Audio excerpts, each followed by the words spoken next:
Good morning, কেমন আছো সবাই? আশা করছি সবাই খুব ভালো আছো এবং সুস্থ আছো। আমিও বেশ ভালো আছি। শিপ্রিয়াস ডেলি লাইফস্টাইল চ্যানেলের আরও একটি নতুন ব্লগে তোমাদের সবাইকে অনেক অনেক স্বাগত জানিয়ে আজকের ব্লগটা এখন থেকে শুরু করছি। ঘড়িতে এখন ঠিক সকাল 8টা। বাবানের আজকে সকালে পড়তে যাওয়া নেই, তাই একটু বেলা করে, মানে বেলা বলবো না, ওই 6:30টায় ঘুম থেকে উঠেছি। সমস্ত কিছু সারতে সারতে এখন প্রায় 8টা। আর এই যে বাবানকে ডেকে দিলাম, বাবানের এখন পড়তে বসবে। আর আজকে না বাবানের দুপুর 3টে থেকে পড়া রয়েছে, তো সেই কারণেই আজকে স্কুলে যাবে না, যেহেতু স্কুল ছুটিটা 4:30টার সময়। তো আমার পড়াগুলো রেডি করতে সময়টা কিছুতেই চেঞ্জ করা গেল না, তো কিছু করার নেই। এই ডেটটাই, মানে এই দিনটাই আর কি পড়তে যেতে হবে। ম্যাডামেরও অনেকগুলো ব্যাচ রয়েছে, কিছুতেই অ্যাডজাস্ট হচ্ছে না। তো এই যে এখন পড়তে বসলো, টুকটাক করে আমিও কাজকর্ম শুরু করে দিই। ওদিকের কাজকর্ম সমস্ত হয়ে গেছে।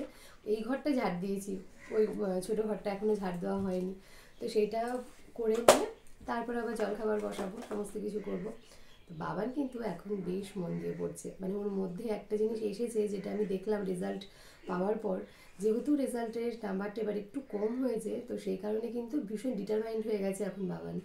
এখন বলছে, মা আমাকে ভালো রেজাল্ট করতে হবে, ভালো নাম্বার তুলতে হবে। আমার খুব খারাপ লাগছে এই যে রিয়েলাইজটা ওর হয়েছে মনে, যে আমাকে করতে হবে, খারাপ নাম্বার তুলেছি, ভালো নাম্বার তুলতে হবে, ভালো নাম্বার নিয়ে পাশ করতে হবে। এইটা আমার কাছে সত্যি অনেকটা বড় ব্যাপার। বাচ্চারা নিজেরা যদি বুঝে যায় না যে এটা খারাপ হয়েছে আমার, মানে এটা আমি খারাপ করেছি, এটাকে অনেক বেটার করতে হবে, ভালো করতে হবে, তাহলেই কিন্তু সবটা হয়। জোর করে কিচ্ছু হয় না, আমি যতই জোর করি না কেন। তো ভালো লাগবে, যেটা ভেবেছি সেইভাবেই চল, নিশ্চয়ই ভালো রেজাল্ট হবে। আসলে বাবানের শরীর খারাপটার জন্য না ওই সময়টা ও কিছুতেই রিকভারি করতে পারলো না, আমরা সবাই সেটা জানি। সেই কারণেই আমরা বাড়ির কেউই ওকে কিছু বলিনি, খুবই ভুগেছিল ছেলেটা। তো যাই হোক, এখন বছরের প্রথম থেকে পড়াশুনো সুন্দর করে শুরু করছে, আশা রাখছি নিশ্চয়ই ভালো রেজাল্ট হবে। তাহলে চলো এবার কাজকর্মগুলো টুকটাক করে শুরু করে দিই। গতকাল দিদি দুটো পেঁপে দিয়ে গিয়েছিল, আর এই পেঁপে দিয়ে সকালে রুটির তরকারিটা ভাবলাম আজকে করে নিই। পেঁপেটা অন্যভাবে আমাদের বাড়িতে খুব একটা খাওয়া হয় না, তবে এই রুটির তরকারিটা করলে সবাই বেশ ভালোভাবেই খায়। তো এই যে প্রথমে একটুখানি 5 ফোড়ন, শুকনো লঙ্কা, তার সাথে একটু হিং ফোড়ন দিয়ে নিয়েছিলাম, আর তার সাথে একটুখানি আদা আর কাঁচা লঙ্কা একটু হাফ ক্রাশ করে রেখেছিলাম। তো সেইটাই দিয়ে খুব ভালো করে হলুদ দিয়ে নুন দিয়ে কষিয়ে নিয়ে সেদ্ধ করে রাখা ওই পেঁপে আর আলু আর একটু ছোলার ডাল, যেটা একদম প্রেশার কুকারে 2টো সিটি দিয়ে রেখেছিলাম, সেটা এর মধ্যে দিয়ে নিয়ে খুব ভালোভাবে কষিয়ে নিয়েছি। আর একটু রঙের জন্য দিয়েছিলাম কাশ্মীরি লঙ্কার গুঁড়ো, যেহেতু কাঁচা লঙ্কা দিয়েছি বেশি ঝাল হয়ে যাবে, তাই আর লাল লঙ্কার গুঁড়োটা দিইনি। পেঁপের তরকারি খুব একটা ঝাল হলে ভালো লাগে না। তো জল দিয়ে ঢাকা চাপা দিয়েছি, বেশ মিষ্টি মিষ্টি করে শুকনো করে নামিয়ে নেব।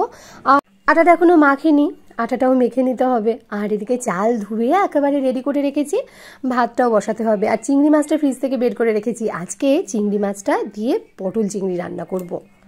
আর এই দেখো ভাজা মশলা গুঁড়ো ছড়িয়ে দিয়ে আর একটু ঘি দিয়ে পেঁপে আলুর তরকারিটা শুকনো করে নামিয়েছি। রুটিগুলো সমস্ত সেঁকা হয়ে গেছে, এবার সবার খাবারটাও বেড়ে নিচ্ছি। সকালের জলখাবার খাওয়া দাওয়া ভাজা ঘষা সমস্ত হয়ে গেছে, পটল চিংড়ি রান্না করব। চিংড়িগুলোকে সুন্দর করে ছাড়িয়ে নিয়ে নুন হলুদ মাখিয়ে রেখেছি, পটলটাও কুটে নিয়েছি। এদিকে ডাল সেদ্ধ বসিয়েছি, কড়াইতে তেল দিয়েছি। আর যেহেতু নতুন আলু, পটল চিংড়িতে একটু বড় করেই আলু দেবো, সেই কারণে আলুটা না একটু নুন হলুদ দিয়ে একটা সিটি দিয়ে নিয়েছি, তাহলে বেশ সুন্দর সেদ্ধও হবে। আর ওই রাত্রেবেলার দিকে নতুন আলু যে শক্ত হওয়ার ব্যাপারটা সেটা কিন্তু থাকবে না, বেশ সুন্দর নরমই থাকবে রাত পর্যন্ত। পটলগুলো এনেছে প্রায় কিন্তু 1 সপ্তাহ হয়ে গেল, শুধুমাত্র চিংড়ি মাছের জন্যই রান্না করা হচ্ছিল না। তো সত্যিই পটলগুলো কিন্তু ভীষণই কচি আর বেশ ভালো, তো সেই কারণে না পটলগুলোকে বেশ তেলের মধ্যে খুব ভালো করে ভেজে নিচ্ছি। আর এদিকে আলুগুলোও সেদ্ধ করে জল ঝরিয়ে নিয়েছি, বেশ সুন্দর কিন্তু সেদ্ধও হয়েছে। খুব যে একেবারে গলে গেছে তেমনটা নয়, কিন্তু সুন্দর সেদ্ধ হয়েছে। বাকিটুকুনি ওই কষাতে কষাতেই সেদ্ধ হয়ে যাবে। পটল চিংড়ি এর আগে বহুবার আমার চ্যানেলে আমি রান্না দেখিয়েছি, তো সেই কারণে ডিটেলস আর কিছুই দেখালাম না। তবে একটা জিনিস, আজকে কিন্তু আমি পেঁয়াজ রসুন দিয়ে পটল চিংড়ি রান্না করছি না, একেবারেই নিরামিষভাবেই রান্না করছি। কারণ ওই যে মা বাবাও খাবে, আর কি বলতো, ওই পেঁয়াজ রসুন দিয়ে রান্না করলে আবার ওনাদেরটা আলাদা করে করতে হবে, সেই কারণে আমি ওই নিরামিষ করেই একেবারে ঘি গরম মশলা দিয়েই রান্নাটা করছি। গতকাল রাত্রেবেলায় ছোলা শাকগুলো ছাড়িয়ে রেখেছিলাম বলে বেশ সুবিধা হয়েছে। আজকে এগুলোকে ধুয়ে নিয়ে বেশ মিহি করে কুচিয়ে নিয়েছি, আর বড়ি আর বেগুন দিয়েই এর ঘন্টটা রান্না করব। ওদিকে পটল চিংড়িটা নামানো হয়ে গেছে, কড়াইতে ধুয়ে নিয়ে চলে এসেছি, আর এদিকে কড়াইতে তেলও দিয়ে নিয়েছি। আগে বড়িটা ভেজে নেব। আর এই দেখো পটল চিংড়িটা একেবারে শুকনো শুকনো করে মাখো মাখো করে নামিয়েছি। কেমন লাগছে দেখতে জানিও। তাহলে চলো আমি কিভাবে ছোলা শাক রান্না করি তোমাদের সাথে শেয়ার করি। ছোলা শাকগুলো সুন্দর করে তো ওখানে কুচিয়ে রেখেছি, আর এখানে বড়ি বেগুন নিয়েছি। প্রথমেই আগে বড়িগুলোকে ভেজে নেব। আর এই বেগুনটা না যেহেতু আগের দিনের কাটা ছিল, তাই একটু যেন বীজ বীজ লাগছে, তবে এই শাক ঘন্টর মধ্যে দিয়ে নিলে ওই রকম বীজ কিছুই বোঝা যাবে না। বড়িগুলোকে তেলের মধ্যে বেশ একটু লালচে করে ভেজে তুলে রেখে দিচ্ছি। কড়াইতে আরও একটু তেল দিয়ে এবার বেগুনগুলোকেও একটু ভেজে নেব। এই শাকে আমরা কিন্তু কোনো ফোড়ন দিই না, শীতকালের কোনো শাকেই আমরা খুব একটা ফোড়ন দিই না। ছোলা শাক বলো, মূলোর শাক, বেতো শাক, মটর শাক, যে শাকই রান্না করি না কেন বেগুন ভেজে নিয়ে তার মধ্যেই এই কুচনো শাকগুলো দিয়ে দিই, এই যেমনটা এখন দিয়ে নিলাম। তবে পালং শাকের চচ্চড়ি রান্না করতে গেলে তখন তো 5 ফোড়ন, শুকনো লঙ্কা ফোড়ন সেটা দিতেই হয়, কিন্তু এই রকম শাকের ঘন্ট যদি করা হয় তখন কিন্তু কোনো রকম ফোড়নই আমরা দিই না। এইভাবেই বেগুনের মধ্যে দিয়ে নিয়ে তার মধ্যেই বড়িটা দিয়ে নিই, দিয়ে ভাজা করি। অনেকেই বড়িটা শেষের দিকটাতে দেয়, যারা একটু কটকটে বড়ি খেতে ভালোবাসে তাদের জন্য। কিন্তু আমাদের বাড়িতে না, মা বাবা তো দাঁতের সমস্যার জন্য খুব একটা বড়ি সেইভাবে খেতে পারে না, তাই বড়িটা না আমাকে প্রথম দিকটাতেই দিয়ে নিতে হয়। তাহলে বড়িটা না অনেকটাই নরম হয়ে যায় আর খেতে অসুবিধা হয় না, তাই প্রথম থেকেই আমি দিয়ে নিয়েছি। আর এই তো এখন শাকটা কিন্তু বেশ সুন্দর আমার ভাজা হয়ে গেছে, আর শাকের থেকে বেশ খানিকটা জলও বেরিয়েছিল। তারপরের দিকটাতে দেখলাম ডাঁটিগুলো একটু শক্ত লাগছে, তাই একটুখানি জলের ছিটা দিয়ে নিয়েছিলাম, আর নামানোর আগে একটু মিষ্টি। সমস্ত রান্না বান্না আমার এদিকে হয়ে গেছে, আর এদিকে স্নান করব আমি, তার জন্য হাঁড়িতে জল একেবারে রেডি করে রেখে দিয়েছি। বাবা মাকে খেতে দিয়ে নিয়ে তারপর আমিও এদিকে খেয়ে নেবো। তাহলে চলো আজকে কি কি রান্না বান্না করলাম এক ঝলক দেখিয়ে দিয়ে নি। সকালে যে পেঁপে আলু তরকারিটা করেছিলাম সেই তরকারিটা খানিকটা রয়েছে, রেখে দিয়েছি, দুপুরবেলায় ভাত দিয়ে খেয়ে নেবো। আর এই যে হাঁড়িতে রয়েছে ভাত, আর যে ছোলার শাকের ঘন্ট করেছিলাম শুকনো করে, এই যে এটার মধ্যে নামিয়ে রেখে দিয়েছি। আর মাকে যেহেতু প্রতিটা দিনই পনির খেতে দিই, তো পনিরের তরকারি আর করিনি, একটু লবণ দিয়ে হালকা করে ভেজে তুলে রেখে দিয়েছিলাম। আর এখানে করেছি মুসুরির ডাল। তোমরা তো জানোই সেদ্ধ ডালটাই আমাদের বাড়িতে বেশি খাওয়া হয়, ফোড়নের ডাল খুব একটা কেউ পছন্দ করে না।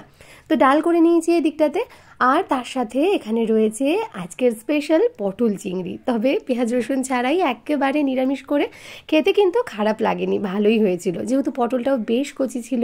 নামানোর আগে একটু ঘি গরম মশলা দিয়ে নামিয়ে নিয়েছিলাম। তো এদিকে রান্নাবান্না তো হয়ে গেছে, গ্যাসের স্ল্যাব গ্যাস সমস্ত পরিষ্কার করা হয়ে গেছে। এবার ঘরটাও মুছে নেব, জলের বালতি মপ সমস্ত নিয়ে এসেছি। ঘর মুছে নিয়ে তারপর সবাইকে খেতে দিয়ে নেব। জানো তো প্রতিটা দিনই চেষ্টা করছি ভিডিও দেওয়ার, কিন্তু সত্যি কথা বলতে গেলে এতটাই চাপের মধ্যে রয়েছি যে চেষ্টা করেও আমি কিছুতেই রেগুলার ভিডিওটা দিতে পারছি না। যদিও বা ভিডিও করে রাখছি, সেগুলোকে যে এডিট করব সেই এনার্জিটুকুনি না দুপুরের পরে আমার একেবারেই থাকছে না। তাতে করে হচ্ছে কি মাঝে মধ্যে গ্যাপ পড়ে যাচ্ছে, আর নইলে একদিনে 2 দিনের ভিডিওটা আমাকে দিতে হচ্ছে। যারা বলে যে আস্তে আস্তে সব কিছুই অভ্যেস হয়ে যায়, তারা ঠিক বলে না, অভ্যেস হয় না গো, বরঞ্চ অভ্যেস করতে গিয়ে নিজের এনার্জিটুকুনি সব কিছু নিঃশেষ করে দেওয়া হয়। দূর থেকে সব কিছুই সুন্দর লাগে, কিন্তু কাছে আসলে বোঝা যায় যে সেই ব্যাপারটা কতটা কঠিন। আসো কি দেখো, কি এনেছো? দেখো পিনুর দোকানে। বাহ, সন্ধ্যাবেলায় ঠিক এইরকম মাঝে মধ্যে নিয়ে আসবে তো, আমি না বলতেই বেশ নিয়ে আসবে, তবে তো ভালো লাগবে। তো অন্যান্য দিন তো বলে দিই যে সন্ধ্যাবেলায় কি আনবে না আনবে, আজকে তো একেবারে হঠাৎ করেই নিজে থেকেই নিয়ে এসেছে। আর ও ভালো মতন জানে আমি একটু এরকম সন্ধ্যাবেলায় এই ধরনের খাবার দাবার খেতে ভীষণই ভালোবাসি। তো আজকে বেশি কিছু নয়, শুধুমাত্র কাবুল রোলই নিয়ে এসেছে। তবে নিজের জন্য নয়, আমার আর বাবানের জন্য। আর মা বাবা তো এসব কিছুই খান না, বাবানের জন্য বেড়ে নিয়েছিলাম, কিন্তু বাবান এখন পড়ছে, বলছে পড়ে উঠে তারপর খাবো। কিন্তু এই খাবারগুলো না গরম গরম না খেলে এর কোনো স্বাদই থাকে না। তো আমি ওটা তো রেখে দিলাম, আমি বললাম তোর যখন ইচ্ছা তুই খা, আমি এই খাবার সামনে রেখে কিছুতেই বসে থাকতে পারবো না। তো আমি খাওয়া দাওয়া শুরু করে দিলাম। সন্ধেবেলায় ওই কাবুল রোলটা খাওয়ার পর থেকে না পেটটা পুরো ভরে রয়েছে। রাত্রে আমিও খুব একটা কিছু খাবো না, বাবানও খাবে না বলছে। তবে তোমাদের দাদা ভাই আর মা বাবা ওনাদের জন্য রুটি করে নিচ্ছি। তো এই যে এখন রুটিটা করে নিচ্ছি। তাহলে চলো আজকের ব্লগটা এখানেই শেষ করছি। কেমন লাগলো আজকের ব্লগটা জানাতে ভুলো না। সবাই ভালো থেকো, সুস্থ থেকো, অলওয়েজ হ্যাপি থেকো।